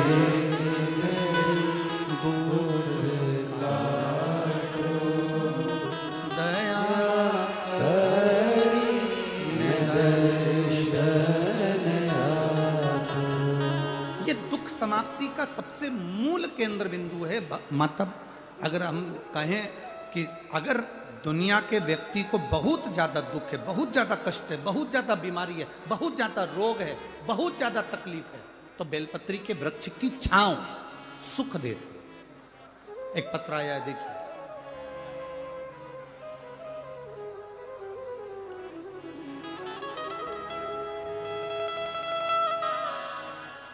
सुनंदाबाई रमेश जी पाटिल,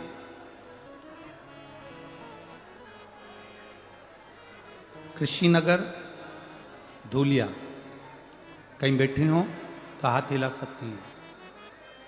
अगर कहीं बैठी हो तो हाथ हिला सकती हैं। शांति बनाओ सब लोग कृपया।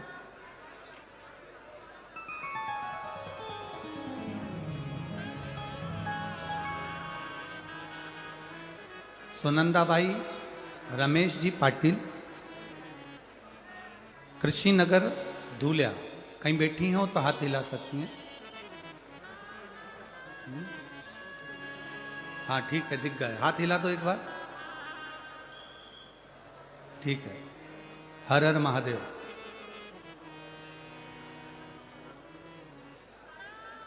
सुनंदा जी आप ही खुद हैं, स्वयं आई हैं, हाथ हिलाओ।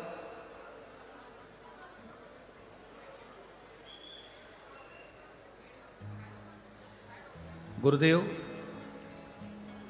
गर्भाशय के नीचे गांठ हो गई थी।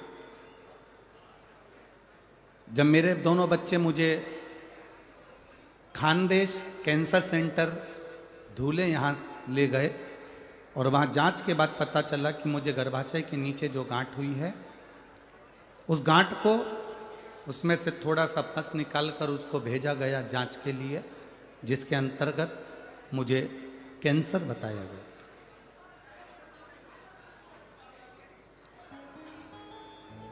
अब कैंसर की गांठ गुरुदेव बताया गया। इस रिपोर्ट के बाद मेरे बच्चों ने और मेरी ननंद ने, नंदोई ने, हमारे फैमिली डॉक्टर को दिखाया और उन्होंने भी एक दो हॉस्पिटल में हमारी जांच कराई, जिसके अंतर्गत हमें कैंसर बताया। फिर टाटा हॉस्पिटल मुंबई गए, जहां पर बच्चों ने मुझे दिखाया तो वहां पर भी कैंसर था। बच्चों की आंखों में आंसू भर गए। उपचार चालू करा, 3-4 बार टाटा हॉस्पिटल में हमने चक्कर लगाया, रेडिएशन केमो के लिए नंबर लगाया, पर हमारा नंबर नहीं लगा। तब हम वहाँ से ठाणे आ गए और वहाँ पर आने के बाद हम वहाँ से वापिस डॉक्टर से पूछ कर कि हमारा कीमो नहीं हो रहा है, थेरेपी नहीं हो रही, हम वापिस अपने गांव जाएं। हम डॉक्टर से मिलकर वापिस अपने गांव आ गए और गांव आए। अब कैंसर तो हर जगह पर बताया गया, अब करें तो करें क्या। तब किसी ने कहा पशुपतिनाथ का व्रत करो, शिवजी पे चढ़ा हुआ जल पीना प्रारंभ करो। और गुरुदेव, उसी दरमियान मेरी बेटी मुझे शंकर जी के मंदिर ले जाती, मंदिर में ले जाकर मुझे बिठा देती। मैं नंदी के पास में बैठकर बाबा से प्रार्थना करती, ये कहाँ की बीमारी दे दी तूने बाबा, मुझे कैंसर बता दिया, अब करूं तो करूं क्या। कीमो मेरा हो नहीं रहा क्योंकि वहाँ नंबर नहीं लग रहा।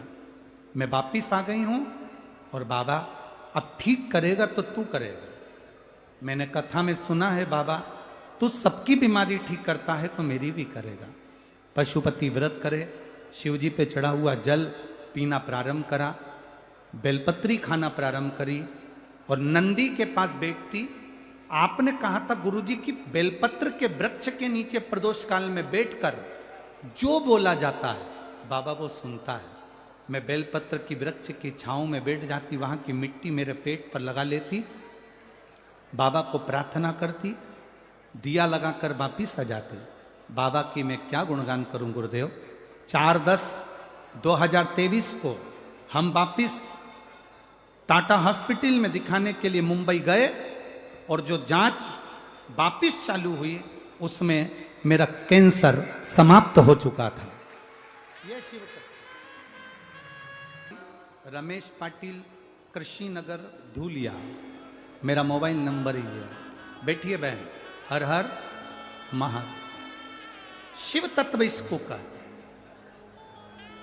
आपका जो विश्वास है, आपका जो भरोसा है, आपकी जो दृढ़ता है, वो सुख है।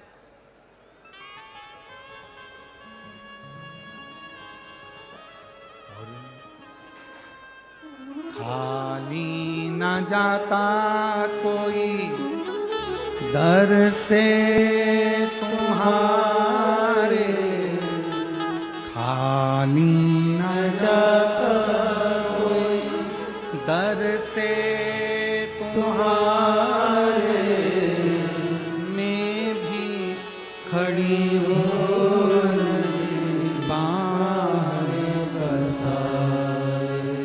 अपने दये से, लगा लो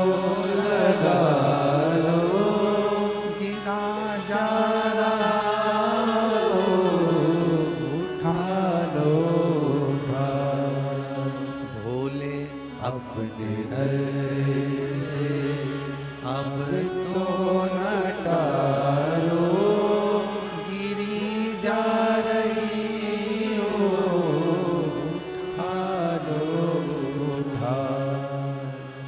जो दिल से पार्वती जी लक्ष्मी जी से कह रही है। महालक्ष्मी शिव महापुराण की कथा कहती है कि लक्ष्मी, अगर बेलपत्र के वृक्ष के नीचे से कोई निकल कर आ रहा है और उसकी शरीर की रज का भी स्पर्श हो जाए तो तुझे शिव का दर्शन हो।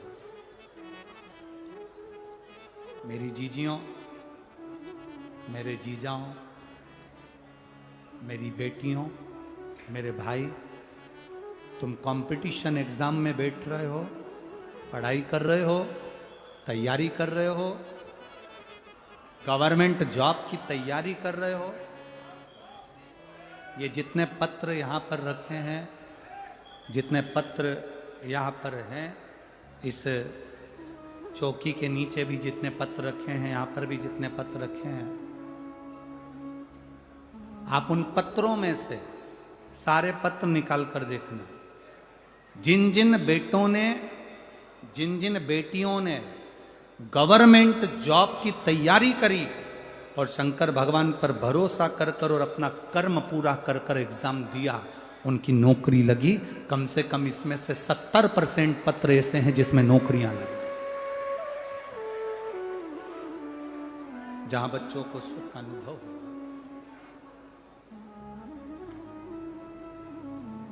अपनी मेहनत पूरी करो। बीमारी आई है, डॉक्टर को दिखाओ। बीमारी आई है, जांच कराओ। रोग आया है, बड़े से बड़े हॉस्पिटल में जाओ, अच्छे से अच्छे डॉक्टर को दिखाओ। उसने दवाई लिखी, खाओ। उसने जांच का बोला, जांच कराओ। पर उसके जांच कराने में और उसकी दवाई खाने के साथ साथ मेरे भोले बाबा पर भरोसा रखना। जैसा विश्वास इस बहन ने करा कि मैंने मुंबई के हॉस्पिटल में भी कैंसर बताया, बाकी के हॉस्पिटलों में भी कैंसर बताया, पर आखिरी की जो जांच हुई 4/10/2023 को सारी रिपोर्ट नील आ गई, मेरा कैंसर समाप्त हो गया। ये विश्वास तुम्हारे अंदर होना चाहिए, ये विश्वास तुम्हारे भीतर जागृत होना चाहिए। एक महिला ऐसी बैठी है इस कथा में जिसका पति 2013 में शांत हुआ।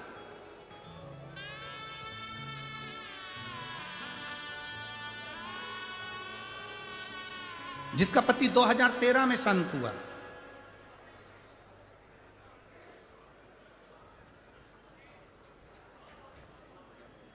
पति जो इसमें लिखा है, कभी उसका भाई 2013 में शांत हुआ और भाई 2013 में शांत हुआ, जो कि पुलिस में नौकरी करता था, एक्सीडेंट में चला गया था। उस 2013 में गए हुए भाई के जाने के बाद उसके घर के किसी व्यक्ति को नौकरी नहीं मिली। 2013 में शांत हुआ, पत्नी को भी नौकरी नहीं मिली, परिवार के किसी व्यक्ति को नौकरी नहीं मिली। तब मैंने अपने भाई की धर्मपत्नी को कहा, मेरी भाभी को, भाभी एक बार प्रदोष काल में शाम के समय बेलपत्री के पेड़ के नीचे जाके बैठकर श्री शिवाय नमस्तुभ्यम का जाप करो, शंकर भगवान का पशुपति व्रत करो। मेरी भाभी ने व्रत करा और 20 साल के बाद नौकरी मिली। 2023 में वो नौकरी प्राप्त हुई। 2013 में मरा। पत्र लिखा है कविता किशोर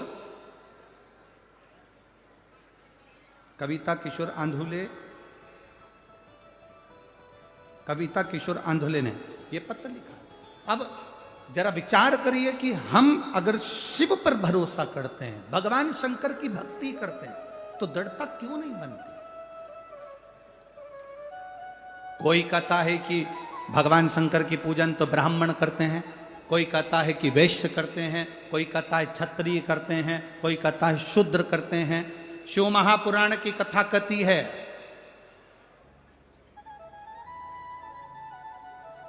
जिसको सब ठुकरा देते हैं उसका एक है, वो देव अधिदेव महादेव।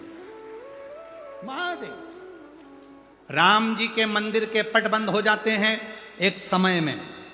तुम्हारे यहां बंद होते कि नहीं होते वो मालूम नहीं, बोलो होते कि नहीं होते? कृष्ण भगवान के मंदिर के पट बंद हो जाते हैं एक समय में, दत्त मंदिर के पट बंद हो जाते हैं एक समय में, भवानी के मंदिर के पट बंद हो जाते हैं एक समय में, बैकुंठ के पट बंद हो जाते हैं एक समय में, ब्रह्मलोक के पट बंद हो जाते हैं एक समय में, इंद्रलोक के पट बंद हो जाते हैं एक समय में। केवल एक देवता ऐसा है जिसके दरवाजा नहीं है, पट नहीं है, वो खुले आसमान में कैलाश पर रहता है, इसलिए उसका दरवाजा खुला रहता है।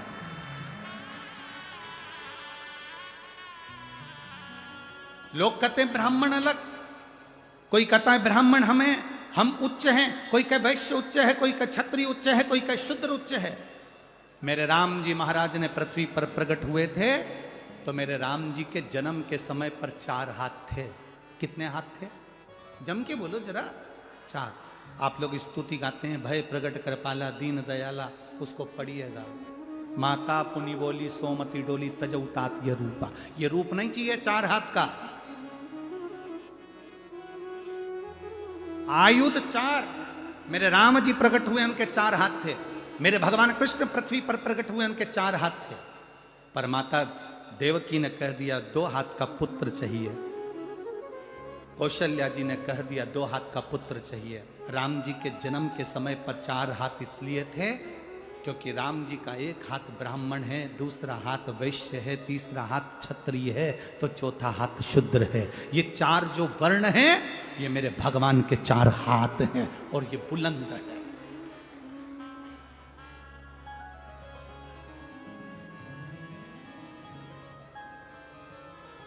जो दुनिया में जितनी जातियां हैं, दुनिया में जितनी समाजें हैं, चाहे वो ब्राह्मण हो, चाहे क्षत्रिय हो, चाहे वैश्य हो, चाहे शूद्र हो, इन सब का अगर कोई देवता है तो केवल एक देव अधिदेव महादेव है। अब दुनिया के लोग भटका रहे हैं, अब दुनिया के लोग भ्रम उत्पन्न कर रहे हैं। उन्होंने कह दिया भगवान को मत भजो, अगरबत्ती मत लगाओ, दिया मत लगाओ, मंदिर मत जाओ, तिलक मत लगाओ, चोटी मत रखो, गले में रुद्राक्ष मत पहनो, तुलसी की माला मत पहनो। मेरी जीजियों और मेरे जितने भाई बैठे हैं, आप सबसे निवेदन है, अपने गांव में, नगर में शंकर का एक ओटला हो, मंदिर हो, शंकर का शिवलिंग हो। पूरा गांव के लोगों से कहो तुम कितने भी बढ़ जाना पर अपने बाप को मत भूल जाना, शंकर को जल जरूर चढ़ाना। अपने पिता को मत भूलो जो तुम्हारा पिता है, अपने बाप को मत भूलो जो तुम्हारा पिता है, वो शिव देवाधिदेव महादेव है।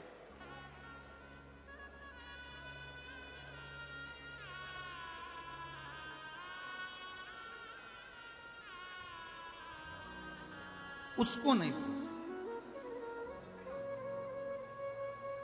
कैसे भूल सकते? वो करुणा इतनी करता है, शिव है, कृपा सागर कहते हैं उसको। कितना भी दरिद्र से दरिद्र व्यक्ति है, कितना भी दीन से दीन व्यक्ति है, एक नियम वो अगर अपनी जिंदगी में बना ले, प्रदोष काल में, प्रदोष के समय पर बेलपत्री के वृक्ष के नीचे एक बार जाकर नमन करना और प्रदोष काल में शंकर भगवान के मंदिर में दिया लगाना, ये दो चीजें अगर वो 3 महीना भी लगातार कर ले तो उसके जीवन में कभी कोई समस्या आ ही नहीं सकती, कोई दुख आ ही नहीं सकता। एक नियम बना, जैसे जिस नारी को, जिस पुरुष को, जिस बच्चे को, जिस बड़े को चर्म रोग हो जाता है, चमड़ी सफेद पड़ने लगती है, जब चमड़ी सफेद पड़ने लगती है, चर्म रोग जैसा जब हो जाता है या चर्म रोग उसको घेरने लगता है, चमड़ी जब सफेद पड़ने लगे या चमड़ी काली पड़ने लगे, या चर्म रोग सोराइसिस जैसी बीमारी तक के लिए है हमारा।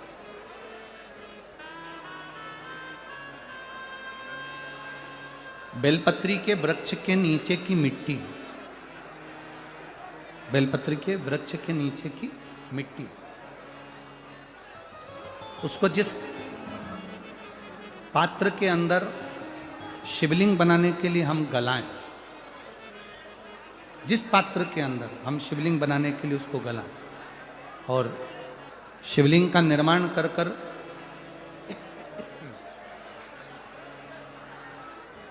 हम बेलपत्री के वृक्ष के नीचे उसका पूजन करें, उसका विसर्जन करें। और बेलपत्री के नीचे की जो मिट्टी है, जिस पात्र में गलाई जाती है, उस पात्र के पानी का स्नान, उस मिट्टी का थोड़ा सा भाग अपने शरीर पर लगाकर, जहाँ सफ़ेद चमड़ी हो रही हो या श्वेत चमड़ी हो रही हो, वहाँ लगाकर और उसका स्नान करना यदि हम प्रारंभ करें। परंतु प्रदोष जैसे अपन शंकर भगवान के मंदिर जाते हैं, दर्शन करते हैं, पूजन करते हैं, उसी तरह बेलपत्री के वृक्ष के नीचे की मिट्टी को गलाकर हम शिवलिंग का निर्माण करते हैं। स्नान करना या शरीर पे लगाने के साथ में सबसे ज्यादा जरूरी है शंकर भगवान के उस शिवलिंग की पूजन करना, पार्थिव लिंग की पूजन करना। लगभग 2 शिवरात्रि निकलेगी महीने की, और बाबा जहां जहां से चमड़ी सफेद हो रही होगी वहां वहां से धीरे धीरे बाबा अपने असली रंग को देना प्रारंभ कर देता है। इतना बेलपत्री के वृक्ष की पार्थिव लिंग निर्माण और पूजन की उस मिट्टी का इतना वर्णन हमारे शास्त्र करते हैं, इतना वर्णन।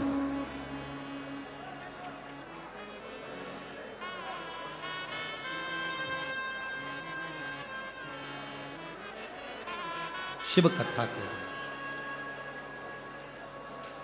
शिव महापुराण की कथा वर्णन कर रहे। स्वयं भगवान देवादिदेव महादेव ने नारायण से जाकर प्रार्थना करी, स्वयं भगवान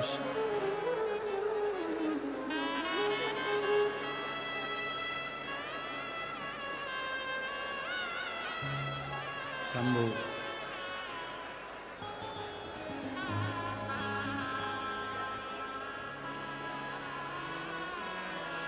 स्वयं भगवान शंकर ने नारायण से जाकर प्रार्थना करी कि माता लक्ष्मी आपके लिए तप साधना कर रही हैं, आप उनको जाकर दर्शन दीजिए। भगवान नारायण शिव जी के कहने पर जाने लगे,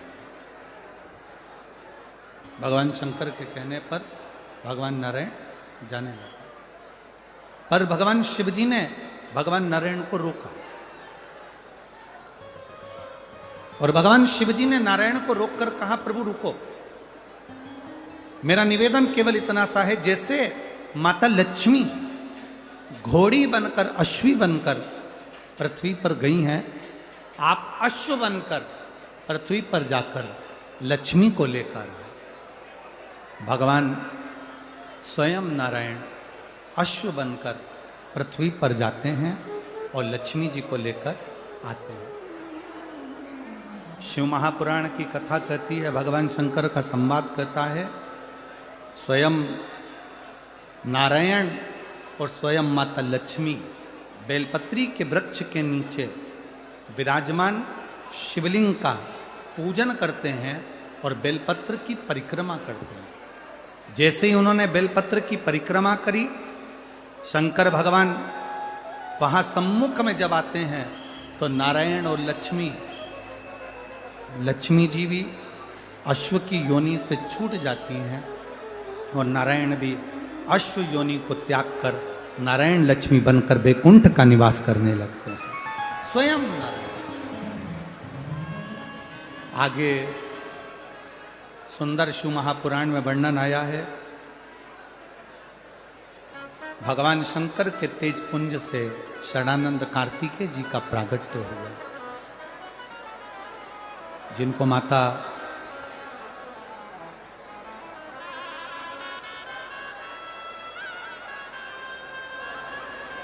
पार्वती जी ने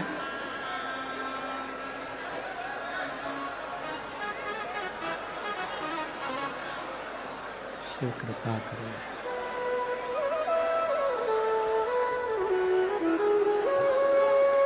शरणानंद कार्तिकेय जी का संवाद आता है, जहां पर माता पार्वती जी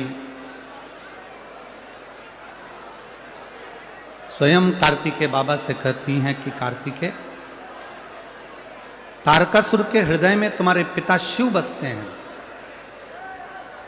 इसलिए आप तारकासुर का जब संहार करने के लिए जाओ तो हृदय में बाण ना छोड़िए, हृदय में कोई बाण ना छोड़ा जाए। तब स्वयं कार्तिकेय जी ने तारकासुर का संहार करा, पर हृदय में बाण नहीं छोड़ा। आगे समय के अनुकूल शिव महापुराण की कथा कहती है, माता पार्वती जी ने भगवान शिव जी से भगवान गणेश और कार्तिकेय के मंगल विवाह का प्रसंग का वर्णन किया। भगवान गणेश जी रिद्धि सिद्धि को लेकर पधार रहे हैं, जोरदार ताली बजाएं।